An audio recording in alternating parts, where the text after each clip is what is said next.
Soyez les bienvenus dans ce 20h, le tour d'horizon de l'actualité nationale et internationale en une trentaine de minutes, avec tout d'abord ce conseil des ministres tenu ce mercredi, conseil au cours duquel des mesures ont été prises, mesures au nombre desquelles l'adoption de la deuxième phase du programme national d'investissement agricole, la mise en place d'une nouvelle génération de taxis dans le domaine des transports urbains.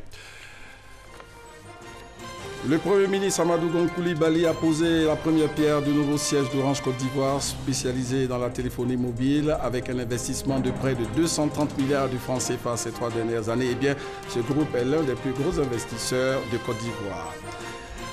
Après le retour au pays lundi dernier de 155 Ivoiriens en situation de détresse en Libye, plus d'une centaine d'Ivoiriens encore attendus cette nuit, le ministère de l'intégration africaine poursuit l'opération de retour volontaire. Nous serons en direct de l'aéroport avec Herban Guivet et puis nous irons au Zimbabwe où l'ancien vice-président succède au président démissionnaire Robert Mugabe en tant que président par intérim du pays. Emerson Mnangagwa est rentré dans son pays qu'il avait quitté après son limogeage par le président sortant.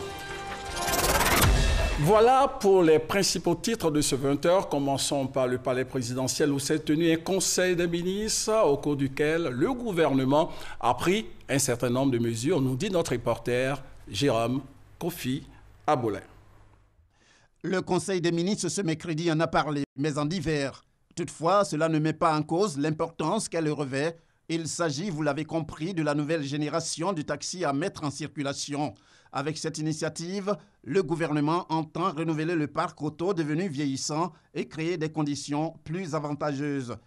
Des taxis qui affichent un certain nombre d'avantages sur la génération précédente. Il s'agit notamment d'une sécurisation plus forte qui est visible par les passagers, d'une formation plus étendue et plus complète des chauffeurs, donc amenés à exploiter ces taxis. Il s'agit également de taxis qui vont permettre, par exemple, des paiements électroniques. Une autre information non moins importante publiée au cours de ce conseil, c'est l'adoption du programme national d'investissement agricole 2 ou PENIA 2. Le PENIA 2 vient en complément du PENIA 1 grâce auquel le taux de pauvreté depuis plusieurs années connaît une baisse considérable avec surtout la création de plus de 2 millions d'emplois. Ce PENIA 2 par ailleurs apporte une réponse à la nécessité d'une meilleure synergie d'action et des résultats entre ces différentes activités, agriculture, élevage, gestion des forêts, etc. Et ce PENIA 2 innove pour ce fait avec la création, ce qui s'appelle désormais les agropoles. 9 agropoles ont été définis et couvrent l'ensemble du territoire national. Chaque agropole ou chaque zone d'agropole, en amont, toutes les activités qui permettent d'améliorer la production agricole de la zone concernée. Et en aval, la zone d'agropole prendra en compte toutes les activités et besoins de l'ensemble des acteurs privés et publics pour la conservation, la transformation, la commercialisation, donc des produits agricoles de la zone. Aussi, ce conseil a-t-il fait cas des mesures en vue de la lutte contre le blanchiment des capitaux et le financement du terrorisme. En application de la loi 2016-992 du 14 novembre 2016 relative à la lutte contre le blanchiment de capitaux, le financement du terrorisme, ce décret donne compétence au comité de coordination des politiques nationales de lutte contre le blanchiment de capitaux, le financement du terrorisme et la prolifération des armes de destruction massive, dénommé comité de coordination pour identifier, évaluer, comprendre et atténuer les risques de blanchiment de capitaux et de financement du terrorisme auxquels notre pays pourrait être exposé. À noter pour finir la situation des migrants évoquée lors du point presse consécutif à la réunion du Conseil. Les actions de l'État ivoirien jusque-là ont permis le retour de plus de 1200 migrants ressortissants de la Côte d'Ivoire qui ont connu des moments difficiles à l'étranger. Réaction du porte-parole du gouvernement, Bruno Nabagné-Koné, à une préoccupation d'un journaliste qui voulait en savoir plus quant aux mesures prises par le gouvernement ivoirien sur cette question. Ce conseil des ministres sera proposé en édition spéciale après Ce journal, le président, directeur général du groupe Orange, Stéphane Richard, a été reçu en audience ce mercredi en fin de journée par le vice-président de la République. Stéphane Richard a signifié à Daniel Kablan-Duncan la volonté de son groupe de renforcer sa présence en Côte d'Ivoire avec un investissement de près de 230 milliards de francs CFA ces 3 dernières années. Eh bien, le groupe Orange, spécialisé dans la téléphonie mobile, est l'un des gros investisseurs dans notre pays, la Côte d'Ivoire. Avant d'être reçu par le vice-président, le président directeur général du groupe Orange était à la cérémonie de pose de la première pierre du nouveau siège de son groupe ici en Côte d'Ivoire. Eh bien, c'était en présence du Premier ministre Amadou Gon Coulibaly. Complément d'information avec notre reporter Alexis Ouedraogo. Truelle en main, Amadou Gon Coulibaly pose le ciment, puis la toute première pierre du futur siège d'Orange Côte d'Ivoire.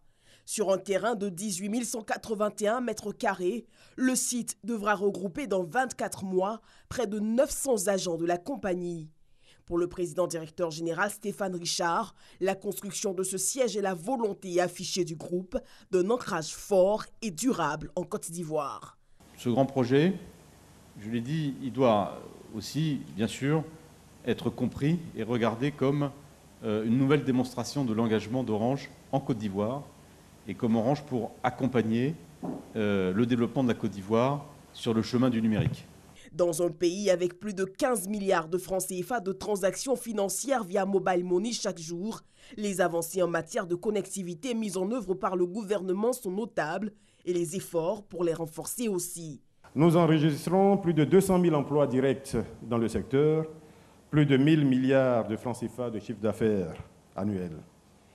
Je mentionnerai également l'intérêt croissant de nos jeunes pour le numérique et un nombre de plus en plus important de nouveaux métiers permis par la disponibilité des réseaux et systèmes de télécommunications.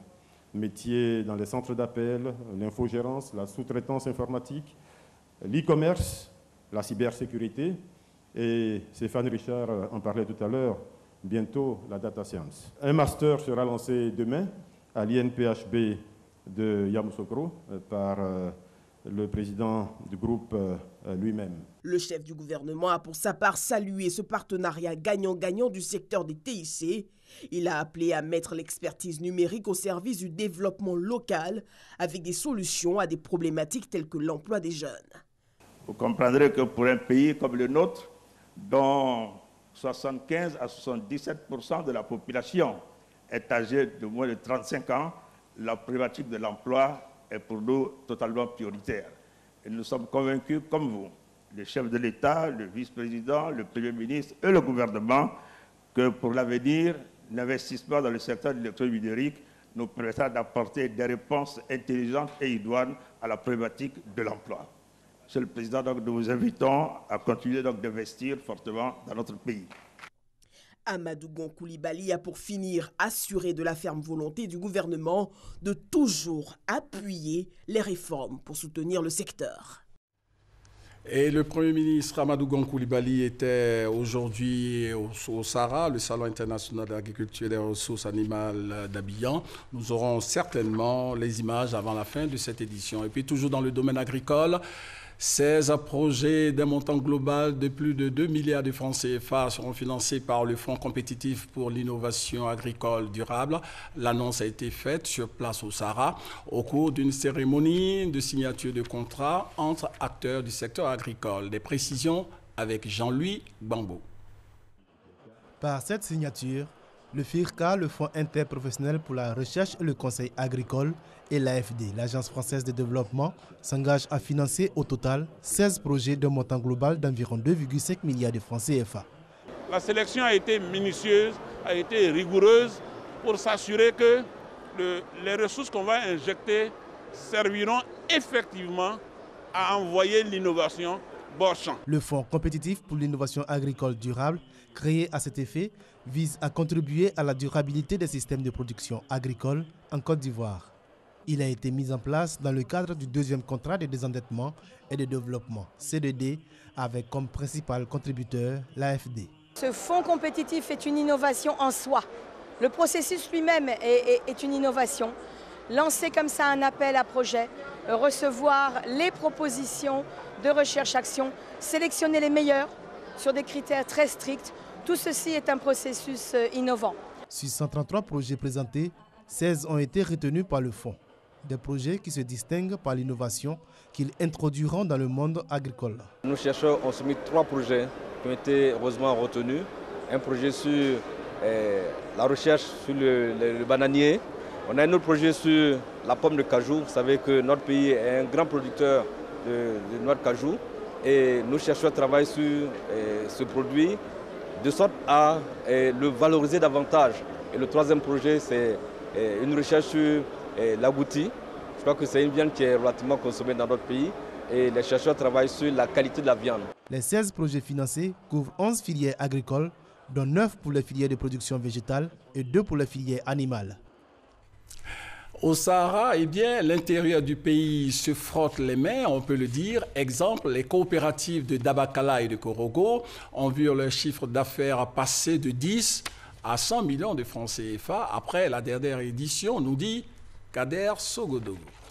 Le Sahara est le rendez-vous à n'en point douter pour faire de bonnes affaires. L'intérieur du pays en tire également profit. La société coopérative des aviculteurs de Korogo regroupe plus de 300 membres. La volaille bio est sa particularité. Lors de la 3e édition du Sahara en 2015, son chiffre d'affaires vacillait entre 10 et 15 millions de francs CFA.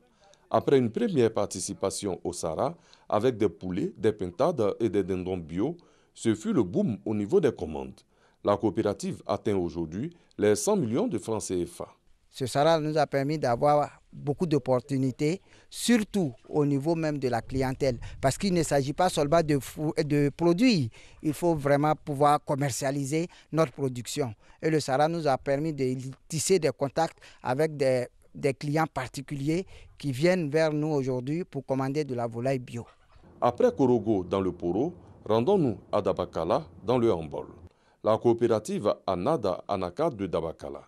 Après le Sahara 2015, ces femmes ont aujourd'hui une unité de transformation de l'anacade avec un matériel financé par l'Union européenne. Elles sont passées de 10 à 100 millions de francs CFA de revenus annuels. Grâce à l'organisation du Sahara, j'ai pu faire un bon chiffre d'affaires au Sahara. Grâce à ça, ce qui m'a ému même surtout, c'est un Américain qui est venu. Il dit, bon, il veut du nouveau concernant l'anacade.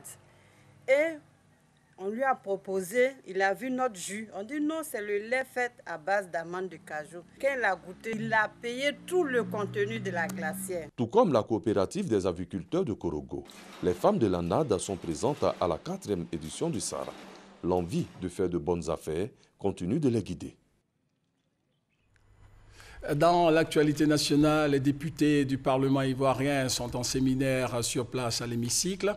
Ils sont formés à la GRD, la gestion sur les résultats du développement. Il s'agit de les outiller au mécanisme de veille sur la gestion des affaires publiques afin qu'un intérêt soit accordé aux résultats concrets. Le concept de la GRD, la gestion axée sur les résultats, est une stratégie mondiale qui a pour objectif d'améliorer les politiques publiques, de garantir le bien-être des travailleurs et d'assurer la viabilité des moyens de subsistance aux populations. Faisons maintenant une escale dans le domaine maritime et portuaire. La capitale économique accueille depuis ce matin la 18e conférence exposition internationale des ports. Les détails avec notre reporter Mamadou Kouassi. Les problèmes liés à la compétitivité des ports africains au sein de cette 18e conférence exposition internationale dénommée Intermodal Africa. Une plateforme de rencontre et d'échange entre les responsables des ports africains et les investisseurs. Investisseurs venus de plusieurs continents. Il s'agit de faire la promotion des activités des ports, dont celui d'Abidjan, ainsi que celle des infrastructures, de la logistique et du transport maritime. Un networking, il s'agit de créer un réseautage de relationnel pour pouvoir à un moment donné savoir dans chaque port ce qui est en cours. Les ports ont ceci de commun qu'ils reçoivent tous des bateaux, donc c'est bon de savoir quand le bateau part de chez vous où il peut aller. Et en réalité, par rapport aux ranges de concurrence, les pays en Litterland, qu'est-ce qui se fait ailleurs? Ça permet d'être dans la veille concurrentielle, même si pour la concurrence, c'est de faire en sorte que les économies puissent être approvisionnées et les exportations assurées. Les responsables en charge de l'organisation de l'événement expliquent le choix d'Abidjan par le niveau d'investissement du port autonome d'Abidjan, qui est devenu une plaque tournante dans le transport maritime sous-régional. The purpose of the event is to promote trade in the region. First and foremost, pouvoir faciliter les transactions de business entre les entreprises locales et les entreprises internationales. Promouvoir aussi les infrastructures portuaires, découvrir au monde entier qu'est-ce que le port d'Abidjan a comme avantage, aussi les ports que nous avons dans la sous-région. Benjamin Soro, directeur de cabinet du ministère des Transports, représentant le ministre Amadou Koné, salue la tenue de cette rencontre à Abidjan. Une première dans l'histoire de cet événement. Que la Côte d'Ivoire apparaît comme un précurseur en matière de partenariat gagnant-gagnant qui repose, si besoin en était, sur le respect des engagements de chacune des parties prenantes.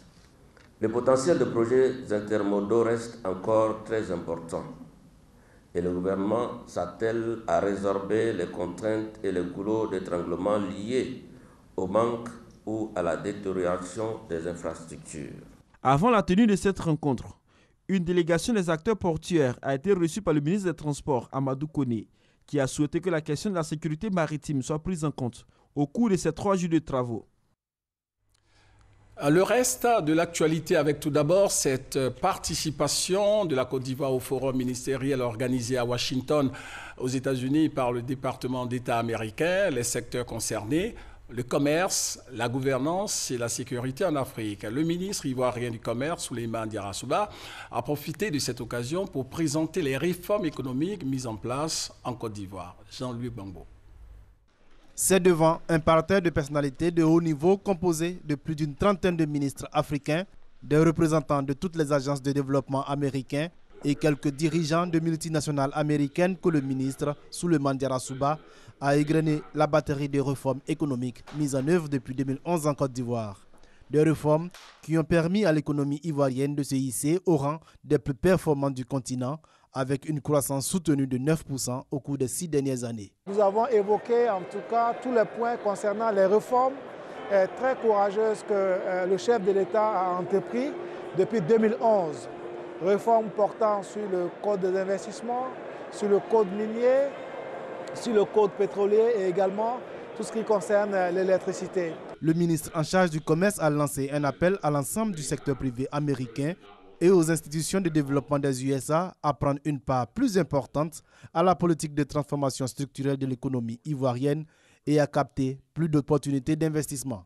Les années à venir vont nous permettre de renforcer et de consolider cette coopération, notamment en nous appuyant sur tous les instruments qui existent, aussi bien au niveau de la promotion du commerce extérieur avec l'USAID, le CCA, l'USTDI, et également tous les partenaires au développement qui sont au niveau des États-Unis qui peuvent nous appuyer en termes de promotion du commerce. Le secrétaire d'État Rex Tillerson a lui félicité le président Alassane Ouattara pour son leadership et le succès des réformes mises en œuvre permettant à la Côte d'Ivoire de bénéficier du programme Compact du Millennium Challenge Corporate MCC et d'être éligible à l'Africa Growth Opportunity Act AGOA. Un retour en Côte d'Ivoire pour parler de la campagne de sensibilisation des jeunes sur la cybercriminalité. Selon des statistiques au plan national et international, eh bien, les jeunes sont les plus visés par ce fléau, la cybercriminalité. La situation préoccupe donc le gouvernement qui a initié une campagne qui a pour thème le broutage, c'est tout simplement la prison. Un panel, des échanges sur le phénomène de la cybercriminalité. Avec le développement d'Internet, la cybercriminalité s'est amplifiée. En pleine recrudescence, de nombreuses attaques ciblent les particuliers, les entreprises et les administrations. J'étais à l'école, à midi, on m'a dit à une conférence ici qui porte le thème « Jeunes, le broutage, c'est la prison ». Donc je me suis rendu pour mieux sensibiliser ceux qui sont autour de moi. Aujourd'hui en Côte d'Ivoire, la cybercriminalité n'est plus une option pour les jeunes de se faire de l'argent. Pourquoi je vais avoir une connaissance et me retrouver en prison alors que cette connaissance peut servir aux entreprises? C'est ce message que nous avons passé aujourd'hui. Notre centre de réponse qui est le CICERT, qui permet donc de contrôler notre cyberespace.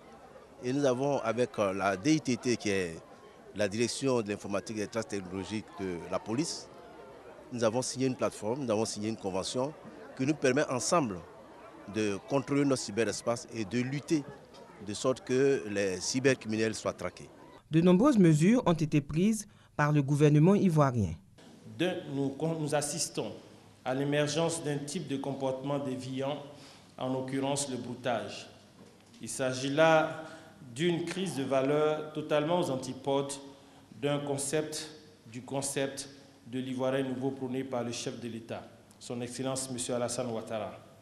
Nous avons donc l'obligation d'agir en conséquence et d'inverser la tendance.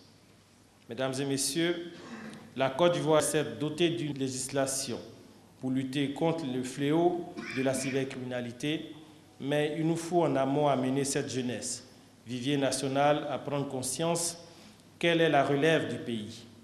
Nous avons mis en place les ATIC. Les ATIC aujourd'hui est centre d'excellence de l'UIT en matière de cybercriminalité. Tout ça pour dire que la Côte d'Ivoire se préoccupe de cette question de cybercriminalité. De Monsieur le Premier ministre, ministre du Budget et du portefeuille de l'État, chef de gouvernement, le ministre Sidi Touré et moi-même lançons officiellement la campagne « Jeunes, attention, le broutage, c'est la prison ». Aujourd'hui, nous observons le recul de ce phénomène avec les actions énergiques des ministères en charge des TIC et de la sécurité. Dans le cadre de la promotion du civisme, la Côte d'Ivoire s'imprègne de l'expérience du Burkina Faso, où 3 centres sont chargés d'initier la jeunesse à l'apprentissage, aux métiers répondant aux besoins nationaux visités par le ministre ivoirien en charge de la promotion de la jeunesse, de l'emploi et des jeunes du service civique. France Quadio. Des habitations qui défilent et au bout du paysage, un camp militaire, mais pas que. Nous sommes à 15 km de Ouagadougou, au Burkina Faso. Sur ce site, plus de 200 jeunes en formation pour le volontariat, le civisme et à certains métiers du bâtiment. C'est une structure du Service national de développement SND. Emilienne est la seule fille de son groupe. Elle est venue ici apprendre la menuiserie. J'ai entendu parler de l'SND de Lumbila. Moi aussi, je me suis renseignée pour venir faire les dépôts. Dieu merci, j'ai fait les dépôts, j'ai eu. On est venu, maintenant on a commencé. Emilienne et d'autres jeunes de son âge en provenance de différentes localités s'initient à différents métiers. Ils apprennent surtout le respect des institutions et de la chose publique. La formation dure de 1 à 2 ans et le critère d'âge 18-30 ans. Il faut au minimum avoir le certificat d'études primaires. Le Service national pour le développement est une structure qui a pour vocation de contribuer à la cohésion nationale. Nous avons 7 filières et ces filières-là sont choisies en fonction des besoins de la nation. C'est les filières qui ont rapport avec la construction, avec le bâtiment. À la fin, on leur donne des kits pour pouvoir s'installer. 3 établissements comme celui-ci situé à Lumbila existent au Burkina Faso. Et ce matin, un visiteur particulier, le ministre de la Promotion de la Jeunesse de la Côte d'Ivoire, Sidi Touré, en visite d'observation des bonnes pratiques, accompagné de l'ambassadeur de la Côte d'Ivoire au Faso. Visite de différents ateliers, la menuiserie, la mécanique, la maçonnerie, la sécurité privée. Aussi, un aperçu de la formation au civisme et une autre visite au programme national du volontariat situé à Ouagadougou. Une visite jugée enrichissante. Le pays frère Burkina Faso qui a des dispositifs très opérationnels que nous sommes d'ailleurs en train d'expérimenter en Côte d'Ivoire, en l'occurrence le volontariat qui est développé avec le programme des Nations Unies, le PNUD. Et vous avez aussi le centre de service civique qui doit ouvrir bientôt à Bembresso. Donc autant de dispositifs que nous avons en national que nous avons souhaité mettre en opposition avec ce qui se fait au pays frère, le Burkina Faso.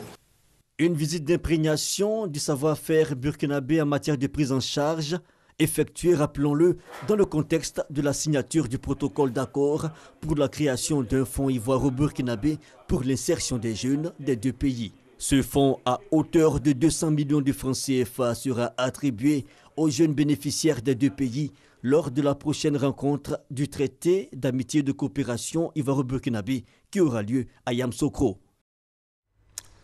Dans le cadre de la coopération bilatérale, le président du comité économique et social portugais a échangé récemment avec Charles Dibi Kofi, président du Conseil économique, social, environnemental et culturel de Côte d'Ivoire.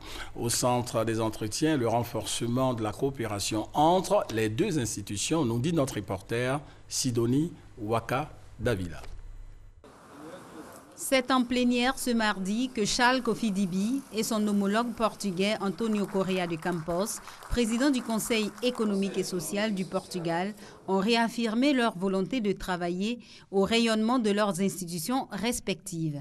Votre visite s'inscrit dans la nécessité de renforcer des liens privilégiés entre nos deux institutions et mutualiser nos efforts et nos moyens afin d'adresser des sujets d'intérêt commun.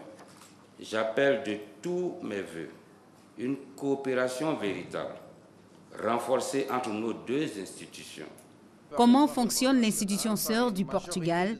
La question a été au cœur des échanges entre Antonio Correa de Campos et les membres du Conseil économique, social, environnemental et culturel. Les relations que j'ai avec mon collègue sont non seulement des rapports techniques ou professionnels, sont aussi des rapports d'amitié qui vont aider à cimenter les rapports futurs. Parce que ça ne se termine pas ici. J'ai eu le plaisir d'inviter Monsieur le Président à une visite à Lisbonne et j'espère que cette visite pourra continuer les discussions. Antonio Correa de Campos est en Côte d'Ivoire pour un séjour de 3 jours à l'invitation de Charles Kofi Dibi, président du Conseil économique, social, environnemental et culturel. Au terme de leur rencontre, les deux parties, à travers la signature d'une convention de coopération, se sont engagés à coopérer pour une convergence de vues au sein des instances internationales afin d'élargir le cadre de concertation. Après le retour au pays lundi dernier de 155 Ivoiriens en situation de détresse en Libye, plus d'une centaine d'Ivoiriens, 166 au total, sont encore attendus cette nuit. Eh bien, nous tenterons de rentrer en contact avec notre envoyé spécial à l'aéroport Félix Houphouët-Boigny, Herman Guivet. Bonsoir Herman. Bonsoir Herman. Bonsoir David. Alors, est-ce que l'avion transportant les Ivoiriens en provenance de la Libye est arrivé, l'avion? Effectivement, David, nous confirmons qu'il y a environ 35 minutes, on va dire que l'avion s'est posé sur le tarmac de l'aéroport Félix Houphouët-Boigny, côté Aérogare Sud. Nous avons donc pu observer ces Ivoiriens donc descendre de l'avion. On pouvait lire sur leur visage l'épuisement, mais surtout la satisfaction de retrouver la terre natale, David. Alors, est-ce que des dispositions particulières ont été prises pour l'encadrement, je peux le dire, de ces Ivoiriens ? Effectivement, David, ce que nous avons pu remarquer dans notre arrivée ici donc à l'aérogare sud de l'aéroport Félix Houphouët-Boigny, c'est qu'il y a du mouvement. Eh bien, le ministère de l'intégration africaine et des Ivoiriens de l'extérieur a mobilisé ses équipes pour être donc aux côtés de ces Ivoiriens qui rentrent donc de Libye. Il y aura bien sûr le stade de l'enregistrement avec les services de police et bien sûr l'accueil, le stade de l'accueil avec le ministère, n'est-ce pas, de l'intégration africaine et des Ivoiriens de l'extérieur. Ce qu'il convient de préciser, c'est qu'un certain nombre de dispositions, justement, eh bien, ont été donc arrêtées pour leur permettre une réinsertion. Il s'agit de kits mis à leur disposition. Ces personnes bénéficieront donc d'un hébergement d'urgence pour quelques jours, et bien, si nécessaire, et d'un appui symbolique. Elles pourront également s'inscrire, il convient de le rappeler, dans le projet de réintégration et de réinsertion du fonds fiduciaire d'urgence, eh bien, mis en place par l'Union européenne et par l'Organisation internationale pour les migrations, pour les financements de projets collectifs ou individuels, David. Alors, dernière question, Herman. Avez-vous des informations sur ces Ivoiriens qui sont de retour au pays? Je veux parler de ceux qui sont arrivés déjà lundi et ceux qui arrivent aujourd'hui. Des informations sur leur avenir.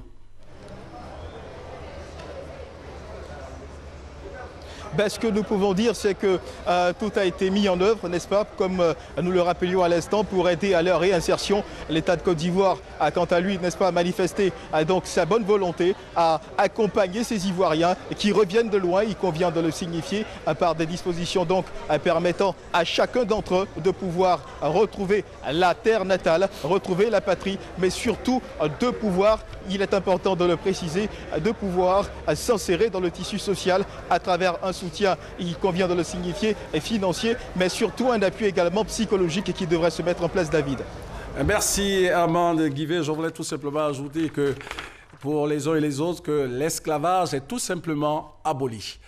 Au Zimbabwe, l'ancien vice-président succède au président démissionnaire Robert Mugabe. En tant que président par intérim du pays, Emmerson Mnangagwa est rentré donc dans le pays qu'il avait quitté après son limogeage par le président sortant, Alexis Ouedraogo. Une décision motivée par le désir d'assurer un transfert du pouvoir sans problème au Zimbabwe. C'est la raison émise pour la démission ce mardi de Robert Mugabe. Le président zimbabwéen a remis sa démission après 37 ans de pouvoir. L'annonce a été faite par le président de l'Assemblée nationale lors d'une session extraordinaire du Parlement à Harare. La réunion débattait de sa destitution. Moi, Robert Mugabe, remets formellement ma démission de président de la République du Zimbabwe avec effet immédiat. J'ai choisi volontairement de démissionner. Cette décision a été motivée par mon désir d'assurer un transfert du pouvoir sans problème, pacifique et non violent. L'annonce de la démission a été saluée dans la capitale, suivie de plusieurs réactions. En tête, Alpha Condé, président en exercice de l'Union africaine, il a salué cette décision, indiquant toutefois qu'il n'accepterait pas que les militaires s'éternisent au pouvoir. L'Union africaine entend travailler à soutenir des élections libres, transparentes et inclusives d'ici 2018. Il a par ailleurs invité au respect du héros des indépendances que fut Robert Mugabe. La Grande-Bretagne, elle aussi, a réagi, indiquant qu'en tant que vieille amie du Zimbabwe, elle ferait tout pour apporter son soutien au pays. Depuis le coup de force de l'armée il y a une semaine provoqué par la révocation du vice-président Emmerson Mnangagwa, Robert Mugabe avait perdu 1 à 1 ses soutiens. Le président zimbabwéen, héros de la guerre d'indépendance, était au pouvoir depuis plus de 37 ans. Fin de ce journal préparé par l'ensemble de la rédaction, supervisé par Victorine Yaouyobwe et réalisé par Édouard Kofi Sakra. Merci de l'avoir regardé.